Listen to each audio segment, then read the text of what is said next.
এটা হলো আজকের রেসিপি। অত্যন্ত সুস্বাদু এবং লোভনীয় একটি রেসিপি।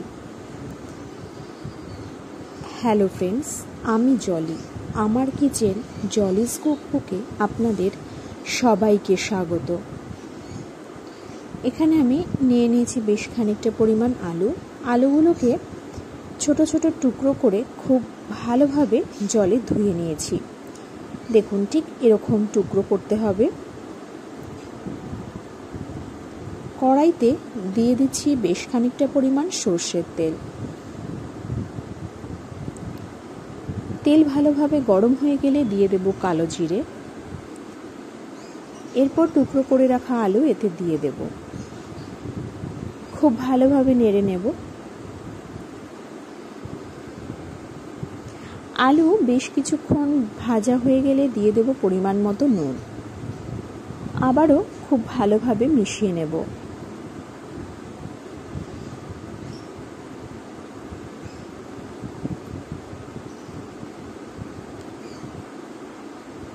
দিয়ে দিচ্ছি চেরা কাঁচা লঙ্কা।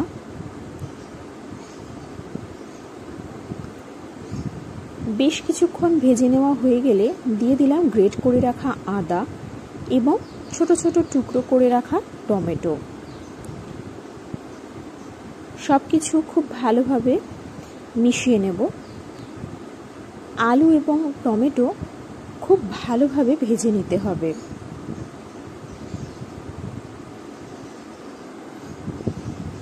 বেশ কিছুক্ষণ ভেজে নেওয়ার পরে দিয়ে দিচ্ছি সামান্য হলুদ গুঁড়ো। আবারও খুব ভালোভাবে মিশিয়ে নিচ্ছি।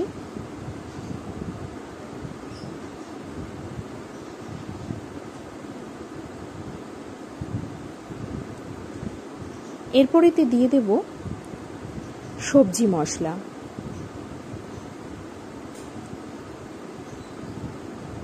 ভেজে নিচ্ছি আরও একবার। আলু এবং টমেটো কিন্তু খুব সুন্দরভাবে ভেজে নেওয়া হয়ে গেছে।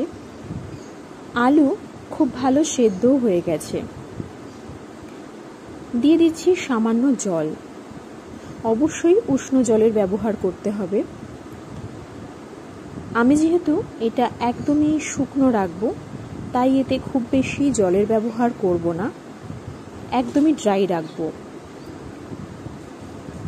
আলু কিন্তু ভেজে নেওয়ার সময় খুব ভালোভাবে সেদ্ধ হয়ে গেছে, তাই কভার করার কোনো প্রয়োজন নেই। গ্রেভি খুব ভালোভাবে ফুটে গেছে। এবার এতে দিয়ে দিচ্ছি কুচিয়ে রাখা ধনেপাতা। রান্নাটা কিন্তু একেবারেই কমপ্লিট। এমন একটা রেসিপি যে কোনো সময় যে কেউ খুব পছন্দ করবে। লুচি, পরোটা, রুটি যে কোনো কিছুর সাথে খুবই ভালো লাগে এটা খেতে। আমার আজকের এই রেসিপি আপনাদের কেমন লাগলো সেটা অবশ্যই আমাকে কমেন্ট করে জানাবেন। যদি রেসিপিটি ভালো লেগে থাকে তাহলে অবশ্যই লাইক, শেয়ার এবং সাবস্ক্রাইব করার অনুরোধ রইল। আগামী দিন আবারও দেখা হচ্ছে একটি নতুন রেসিপি নিয়ে। ধন্যবাদ।